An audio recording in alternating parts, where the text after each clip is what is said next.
Good morning, students. Today I am going to teach you a new poem that is in your syllabus is Ulysses by Lord Alfred Tennyson.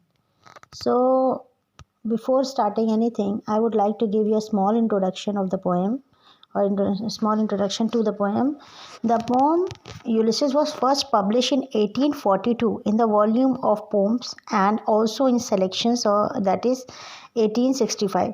Tennyson got the idea from the world imagined by Dante in the Divine Comedy, and the characters of Ulysses form Homer's Odyssey. So, according to the epic, Ulysses was king of Ithaca, and he is a legendary Greek hero. Odyssey and Ulysses are the same, but Ulysses is his Roman's name. Roman knew him with the name of Ulysses, and the Latin name is Odyssey. Odyssey by Homer. It is also a work in literature. So Odyssey was king of Ithaca, a small island in the Ionian Sea, where he lived with his wife, that is Penelope, and he was known to Romans as Odysseus. So there was a war, the Trojan War, for a few years, for 10 years, and 10 years he took to return. So there was all total 20 years of war or 20 years of journey, adventurous journey through strange and odds and situations and by upcoming numerous difficulties. He was obstructed by sea god Poseidon. So this will be a bilingual lecture for better understanding for my students. सो एक हम आज शुरू कर रहे हैं Odissi I am saying यूलिसेस शुरू कर रही हूँ मैं फ्रॉम लॉर्ड टेनिसन। और ये एक पोम है जिसके पीछे एक थोड़ा सा लिटरेचर का बैकग्राउंड भी है। इसका सेम वर्क जो होमर ने लिखा है ओडिसी का, उसी वर्क का बैकग्राउंड है इसके पीछे। और ये ओडिसी जो है वो लैटिन में कहते हैं और हम यूलिसेस जो है वो रोमन्स उनको जानते हैं इस नाम से। तो इसका जो बैकग्राउंड है ना वो समवॉट इमेजिन किया जा सकता है दांते का द डिवाइन कॉमेडी करके एक वर्क है, उसके ऊपर इसका इमेजिनेशन है। आप उसी का एक इमेजिनेशन लेकर के पोएट जो है शुरू करते हैं। तो ये यूलिसेस की कहानी है, यूलिसेस के बारे में बात हो रही है। यूलिसेस के आइडिया है, एक ड्रामेटिक मोनोलॉग है जिसमें जो पर्सन होता है वो खुद ही बोल रहा होता है और वही सुनने वाला भी होता है। तो ये ब्लैंक वर्ड्स में लिखा हुआ है और इसके साथ एक अनदर पोएम भी है ब्लैंक वर्ड्स में, that is the princess. And इसकी एक और पोएम इसके साथ अटैच है, वो है द लोटस ईटर। सो यहाँ पर मैं स्टार्ट करती हूँ कि ये स्टोरी है क्या। ट्रोजन वॉर हुई थी, तो ट्रोजन वॉर जो है वो 10 साल तक के लिए हुई। और जब 10 साल में ग्रीक के जो लीडर थे, जो one of the finest leader और वाइसेस्ट लीडर्स जो थे, वो सब उस वॉर में गए। तो अकॉर्डिंग टू एपिक यूलिसेस जो था वो किंग ऑफ इथाका था, जो कि एक आइलैंड था at the entrance to the Gulf of Corinth में, and he was one of the wisest and most capable of Grecian leader। and Greeks जो थे जब लौट रहे थे जीत कर, तो 10 साल उन्हें और लग गया उस वॉर उसको जीतने में, अरे घर पहुंचने में। और वो 10 साल उन्होंने एक एडवेंचरस जर्नी करी। और उस 10 साल में जो उन्होंने एडवेंचरस जर्नी करी और जो लौट रहे हैं और लौटने के बाद उन्होंने क्या फील किया, ये सब कुछ इस पोम में है। तो आप ये समझिए कि अब मैं शुरू करूँगी।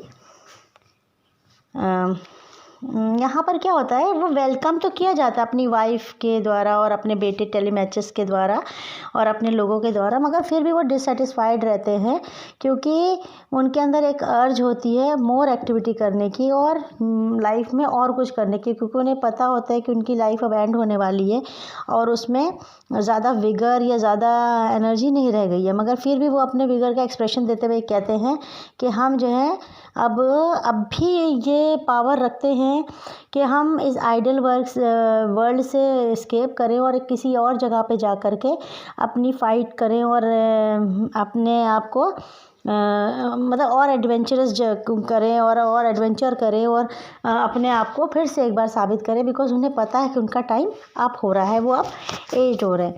तो मैं आपको एक बात बताना चाहती हूँ, इसको पढ़ने से अगर आप सिंपली पढ़ेंगे तो ये एक आपको पोम लगेगी, लेकिन अगर आप इसे ध्यान देंगे और इसकी हिस्ट्री में जाएंगे तो ये एक तरह का इंस्पिरेशन है, एक तरह का मोटिवेशन है। किसको? विक्टोरियंस को, विक्टोरियन एज के ब्रिटिशर्स को। विक्टोरिया ने इस पोम के बाद एक मतलब अपना दया दृष्टि कह सकते हैं या फेवरिज्म दिखाया था ये इसके तरफ, टेनिसन की तरफ, और इनको लॉर्ड की उपाधि भी मिली बाद में, तो और फिर ये पोएट लॉरियट भी बने। तो ये एक तरह से ब्रिटिशर्स के लिए मोटिवेशन है, एक तरह से उनका एक हम कह सकते हैं ना ऑफिशियल डिक्लेरेशन है कि we are not here to die, we are not here to just die, we are not here to sit idle, we are here to do more adventure। ये वो टाइम है क्वीन विक्टोरिया के राज का जब उन्होंने बहुत सारा कॉलोनीज़ ऑक्यूपाई कर रखा था और ब्रिटिशर्स का जो मेन मोटिव था वो यही था कि अदर वर्ल्ड को एक्सप्लोर करना, उसके कल्चर को जानना, उसकी चीज़ों को जानना और वहाँ पर उसको ऑक्यूपाई करना और अपनी जड़ों को मजबूत करना। तो एक तरह से ये छवि दिखा रहा है आपको विक्टोरियन पीरियड का पैशन दिखा रहा है कि कितना वो पैशनेट हैं अदर वर्ल्ड में एंटर करने के लिए, उसके कल्चर को सीखने के लिए और ऑक्यूपाई करने के लिए और एडवेंचर करने के लिए। तो इसके लिए ये एडमायर भी किए गए हैं इस वर्क के लिए। अभी मैं पढ़ूँगी आपका लाइन बाय लाइन, और मैं लाइन बाय लाइन कोशिश करूँगी आपको जितना हो सकता है मैं आपको समझा सकूँ। I hope it will be helpful. So अब हम शुरू करते हैं line by line. So Ulysses, it little profit that an idle king by still hath among these barren crages match with an aged wife I mate and dole, unequal law into a savage race। यहाँ पर ये कह रहा है अपना यूलिसेस कह रहा है कि बहुत बेकार है, कम प्रॉफिट में कोई फ़ायदा नहीं है कि मैं एक आइडल किंग की तरह रेस्टफुली यहाँ बैठा रहूँ और स्टैगनेट करूँ और लॉज बनाता रहूँ उनके लिए, उन लोगों के लिए जो लोग लॉ को समझते नहीं, अनसिविलाइज्ड है। अनइक्वल लॉज बनाता रहूँ सैवेज रेस के लिए, अपने लोगों के बारे में कह रहा है जो लोग अनसिविलाइज्ड हैं, जो लॉ को नहीं समझ सकते। और मेरा मैच किसके साथ है? एक एज्ड वाइफ के साथ है, एंड आई मेट एंड डोल, जो कि अच्छी है। और ये जो एज वाइफ है ये कोई किसी तरह से ख़राब नहीं है उनके लिए, ना ही उसने पूरी तरह से अपनी वफादारी का सबूत दिया है। उसने उनके जाने के बाद शादी नहीं करी, 20 ईयर्स के बाद वो लौट के आए तो she still be her queen और हिज क्वीन। तो वो जो है कहते हैं कि एक एज वाइफ है मेरे पास और एक अनइक्वल लॉ बनाने का काम मेरे पास है इन बेकार लोगों के लिए, सैवेज अनसिविलाइज्ड पीपल के लिए। That hoard and sleep and feed and no, not me. I cannot rest from travel, I will drink life to the less, all times I have enjoyed। So यहाँ पर वो ये कहते हैं जिनके पास कोई काम नहीं है, सिर्फ सीखने चिल्लाने के, खाने पीने के और सोने के, और ये मुझे समझ भी नहीं सकते। जैसे हम कहते हैं ना हमारे घर वाले में समझ नहीं सकते हमें कितना टैलेंट है, तो उसी तरह से वो कहते हैं ये हमें समझ भी नहीं सकते, ये क्या समझेंगे, और इनके पास कुछ नहीं है। बस मैं चाहता हूँ मैं ज़िंदगी को और बेहतर से बेहतर पीऊँ। कहते हैं ना लाइफ का प्याला जो है वो पिए हम, तो लाइफ को और ज़्यादा, life to the lees, all time I have enjoyed greatly, have suffered. और मैं कहता मैं और ज़िंदगी को पीना चाहता हूँ, एक्सप्लोर करना चाहता हूँ। और वो याद करता उस समय को जब वो लाइफ को एंजॉय भी कर रहा था और सफ़र भी कर रहा था। वो जब योद्धा था, जब वो लड़ाई कर रहा था तो लाइफ को सफ़र भी कर रहा था और एंजॉय भी कर रहा था। Both those that love me and alone on shore and then. और वो ये कहता है कि मैंने शोर पे भी अपनी ज़िंदगी बिताई है, पानी में भी अपनी ज़िंदगी बिताई है और रेनी सीज़न में भी अपनी ज़िंदगी बिताई है, और हर जगह मैंने अपने आप को मतलब एक्सप्लोर किया है। मैंने जगह जगह एक्सप्लोर किया। For always roaming with a hungry heart, और मैं हमेशा हमेशा एक हंग्री हार्ट से, एक अनसेटिस्फाइड हार्ट से आगे बढ़ता रहा। मैंने कभी भी स्टैगनेट करने की कोशिश नहीं करी। और फिर मैं जानता हूँ बहुत सारी सिटीज़ को, बहुत सारे लोगों को, बहुत सारे मैनर को, क्लाइमेट को, काउंसिल को, गवर्नमेंट को, और जहाँ जहाँ भी गया मैंने एक्सप्लोर किया, उनको ऑनर दिया और ऑनर पाया। तो यहाँ पे ये कहता है, for always roaming with a hungry heart much have I seen and known cities of man and manners, अलग अलग तरह के लोग देखे, उनके तरीके देखे, climates, councils, government, may not least but honoured of them all. और मैंने सब देखा, बहुत कम नहीं मगर सब कुछ देखा और सबको ऑनर पाया। And drunk delight of battle of windy Troy, I am a part of all that I have met. और मैंने ड्रिंक भी किया, मैरी भी रहा जब जीते, और जब हम ट्रॉय के मौसम में थे, सब कुछ जिया मैंने। और I am a part of all and I have met. और मैं हर चीज़ का एक पार्ट था। I am enjoying it, I was living that, it was my part and I am a part of all that I have met, yet all experience is an arc with Veto, gleams that untraveled world, those margin fades forever and forever where I move, or how dull it is to pause to make an end, to rest unbanished, not to shine in use, as to thou to breathe where life piled on life, we all too little and of no one to me. Little remains, but every hour is saved from that eternal silence, something more, a bridge to new things, and while is where, for some to store and hold myself, and this grey spirit yearning in desire to follow knowledge like a shining star, beyond the utmost bond of human thoughts. तो अब यहाँ पर क्या होता है, वो ये कहते हैं मैंने सब कुछ देखा, मैंने सब कुछ पाया मेरी ज़िंदगी में। अब वो जगहों की बात करते हैं जहाँ पे वो जो यादें थी वो अब धूमिल हो रही हैं, और मैंने ऐसी ऐसी जगहें ट्रैवल करी जो मार्जिन से सब फेड हो रही हैं। For ever and ever where I move, जहाँ जहाँ मैं गया, how dull it is to pause. और अब वो ये बात कहते हैं कि स्टैगनेट करना, पॉज हो जाना, रुक जाना, कितना घटिया, कितना बेकार है। वो कहते हैं how dull it is to pause to make an end, कैसे कितना बुरा है अंत पाना, अंत हो जाना, अंत को पाना, अंत बनाना। The rest unburnished, not to shine in use. फिर यहाँ पर and though to breathe were life piled on life were all too little and one for मी।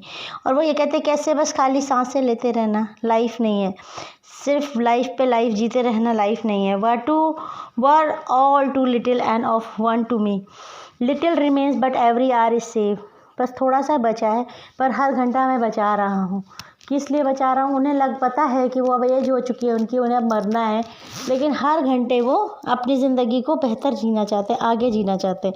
तो वो ये कहते हैं कि life is piled on life, we all too little and of one to me, little remains but every hour is save. फिर आगे बढ़ते, from that eternal silence something more, a bringer of new things and while it वर।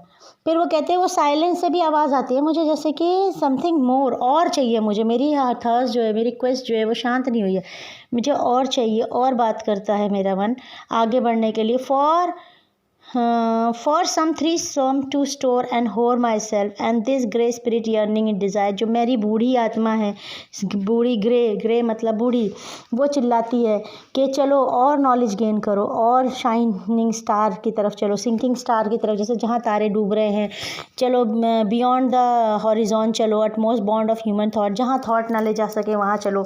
और वो कहता है कि मेरी अंदर से डिज़ायर हो रही है कि मैं आगे बढ़ूँ, मैं रुकूँ नहीं, मैं स्टैगनेट नहीं करूँ, मुझे स्टैगनेट करने में कोई भी नहीं अच्छा लग रहा है, मुझे बोरियत हो रही है।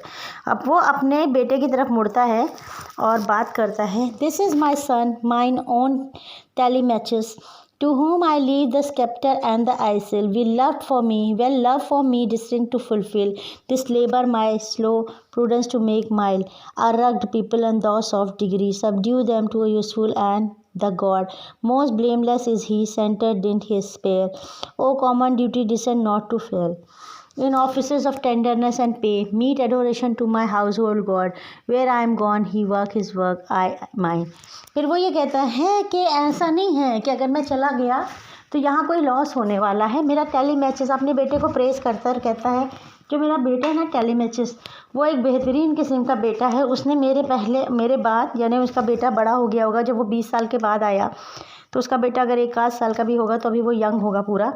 तो वो कहता है कि जो मेरा टेलीमैचेस बेटा है ना वो बहुत बढ़िया है, बहुत अच्छा है, बहुत ही प्रूडेंट है, उसने बहुत अच्छे से लोगों का ख्याल रखा है, मेरे गॉड का, होम गॉड मतलब कुल देवताओं का ध्यान रखा है, उसने मेरे रिश्तेदारों का, मेरी कंट्री का, मेरी चीज़ों का, सबका बहुत अच्छा ख्याल रखा है, सारे कस्टम्स को, सबको अच्छे से ख्याल रख के पाला है। और ऐसा नहीं है कि अगर मैं चला जाता हूँ तो वो हो जाएगा, वो फिर भी ख्याल रखेगा, वो फिर भी वैसे ही रहेगा।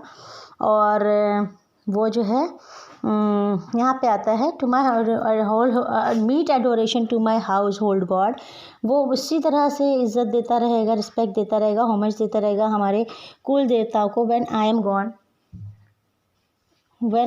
गॉन मतलब मैं जब चला जाऊँगा। अब यहाँ पे गॉन का 2 मतलब हो सकता है। एक तो गॉन मतलब जब वो वहाँ चले जाएंगे, जब वो वॉर पे या अलग अलग जगहों को एक्सप्लोर करने और चले जाएंगे, या फिर वो चले जाएंगे मतलब डेथ हो जाएगी। तो he work his work I mine, वो अपना काम करेगा, मैं अपना काम करूँगा। और फिर वो कहता है there lies the pose the vessel. अब वो मुड़ते हैं, देखो वो टेलीमैचेस के बारे में इसलिए बात करते हैं कि उनके अंदर तो एंथुसियाज्म है, ओल्ड एज में भी, ग्रे हेयर्स में भी। और वो कहता है कि टेलीमैचेस अपना काम कर रहा है, वो परिवार को देख रहा है, फैमिली को देख रहा है, देश को देख रहा है, जगह को देख रहा है। तो ये भी कह सकते हैं कि विक्टोरियन एज में कुछ लोग हेडक्वार्टर्स पे रुकते थे और कुछ लोग एक्सप्लोर करते थे। तो वो यही बता रहा है कि all those who are grey in spirit, जो अभी हमारे ओल्ड लोग हैं, स्पिरिट में हैं, ओल्ड स्पिरिट में हैं, वो भी हार ना माने, वो अभी एक्सप्लोर करने के लिए दुनिया को जगें। तो ये बहुत ही अच्छा मैसेज है, एक तरह से मोटिवेशन है ओल्डीज़ के लिए कि आप बैठे नहीं, आप अभी भी एनर्जी और विगर महसूस करें, एंथुसियाज्म महसूस करें नई जगहों को देखने के लिए। और जो यंग लोग हैं उन्हें उनका काम करने दें, उनकी ड्यूटीज़ निभाने दें। वो अपने तरह का काम कर रहे हैं और आप अपने तरह का काम कर रहे हैं। फिर वो मुड़ता है, उस शोर को देखता है जहाँ पर उनकी वो खड़ी हुई है, जहाज़ खड़ी है, जहाँ पर उनका शिप खड़ा हुआ है, जो भी वो लेके आए हैं। There lies the port, the vessel puff his sail. There gloom the dark broad sea, my mariners, soul that I have told and brought and thought with me. कहता है देखो वहाँ खड़ी है मेरी शिप, जिससे मैं गया था, और जो अभी बादल के नीचे घुमड़ घुमड़ के आ रही है। फिर अपने मैरिनर्स, अपने दोस्तों को याद करता है, अपने फ्रेंड्स को याद करता है और कहता है उनकी सोल भी मेरी तरह ही ओल्ड हो चुकी हो, मगर अभी भी हम किसी बात के लिए ओल्ड नहीं हैं, अभी भी हमारी थॉट्स में हम एक्सप्लोर करने के लिए तैयार हैं। The ever with the frolic welcome to the thunder and the sunshine and oppose, free heart free force heart, you and I are old. कहता है लेकिन अभी भी हमारे अंदर frolic welcome to the ever with a frolic welcome to the thunder and the sunshine and oppose, free heart free foreheads, you and I are old। तो वो अपने ओल्ड फ्रेंड्स को याद करता है और कहता है कि आओ वापस आओ मेरे पास, चलो अभी भी हम बहुत ज़्यादा ही विगर में हैं, अभी हम बहुत ज़्यादा ही अच्छी हालत में हैं, अभी हम ओल्ड नहीं हो गए हैं। कंपेनियंस को कहता है कि आओ मुझे ज्वाइन करो और ये नए वॉयज पे चलते हैं। He says that brings end to all human activities, so he should make best use of what span of life is left to live. और डेथ तो आ ही जाएगी, फिर सब खत्म ही हो जाएगा, तो इसलिए जितना भी लाइफ बचा है उसमें हम बेस्ट लाइफ जीते हैं। The life could be meaningful only if some noble deed is done, so the ship and the sea and the unknown regions are inviting them to embrace them।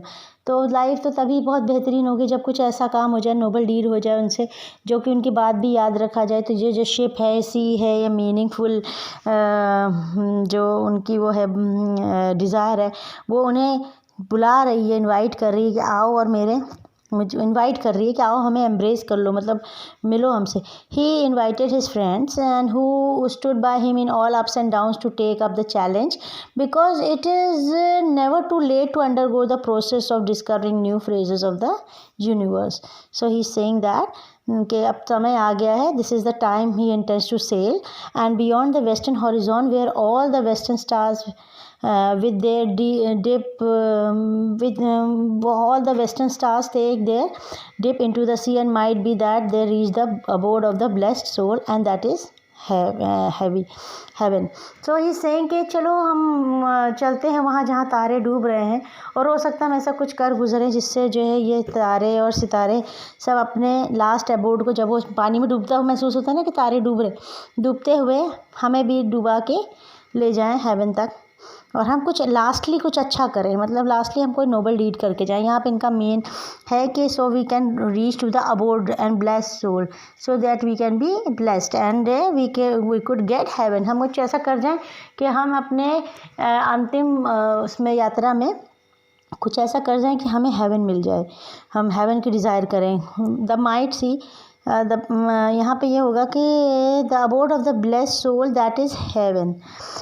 So they might see the soul of great Achilles. यहाँ पर क्या होता है, आर्किलीज के बारे में बात कर रहा है और कह रहा है कि हो सकता है हम वहाँ पे आर्किलीज से मिलें। And the mighty Greek hero, जो आर्किलीज कौन है, जो माइटी ग्रीक हीरो है, हम हो सकता है वहाँ पे उससे मिले। Although old age is telling them their about their weaknesses of limbs etcetera etcetera, but still they have strong power and will power, so they will wish to spend each moment of their life with zeal and zest. So he they are saying कि हो सकता है हम जब चलें वहाँ पर तो हमें कहीं पहाड़ियों में, झाड़ियों में, पहाड़ियों की खाड़ियों में हमें आर्किलीज मिल जाए। और आर्किलीज जो है एक माइटी ग्रीक हीरो है, क्योंकि वो ओल्ड हो रहे हैं तो उन्हें माइट चाहिए, पार चाहिए, तो वो पार के लिए जेस्ट कर रहे हैं, जील कर रहे हैं। They are to discover a lot that remain unexplored. उनका भी दिल यही है कि जो एक्सप्लोर नहीं हो पाया ना उसे एक्सप्लोर कर लें, उसे मिल लें, उसे ढूंढ लें। हम तो वो अभी भी अनएक्सप्लोर चीज़ों को ढूंढने की नियत में रखते हैं और जाना चाहते हैं। और दस the poem represent the high spirit of the well known great hero Ulysses. तो यहाँ पर हम ग्रेट हीरो यूलिसिस की हाई स्पिरिट देख रहे हैं, किस तरह से वो डिज़ायर कर रहा है, किस तरह से वो चाह रहा है कि उसे कुछ ऐसा करने को मिले जिससे उसका नाम रह जाए हमेशा के लिए और वो कुछ पा ले। और वो ये फ़िक्र नहीं, ऐसा नहीं दिखा रहा है कि मेरे को घर की बाहर की फ़िक्र नहीं, वो घर और बाहर अपने बच्चों को टेलीमेचेस के लिए कहता है कि वो बहुत अच्छा ख्याल रख रहा है। तो ऐसा नहीं कि मैं यहाँ रहूँगा तब ख्याल रख पाऊँगा, या मैं रूल बनाऊँगा तो मेरे सैवेज पीपल या उसको समझ सकेंगे। मैं किसी और काम के लिए हूँ, मैं ये काम करने के लिए नहीं हूँ कि मैं खाली स्टैग्नेट करूँ। मैं एक्सप्लोर करना चाहता हूँ अपनी बची हुई लाइफ को। तो आई होप आपको समझ में आया होगा, ये विक्टोरियन स्पिरिट भी है थोड़ा सा, तो उस तरह से भी इसको समझने की कोशिश करिएगा। मोटिवेशन है विक्टोरियंस के लिए, ब्रिटिशर्स का वो टाइम पीरियड याद करिए जब इस टाइम पीरियड में लिखी गई है, तो आपको थोड़ा और अच्छे से समझ में आएगी। Thank you very much, I hope it will help you.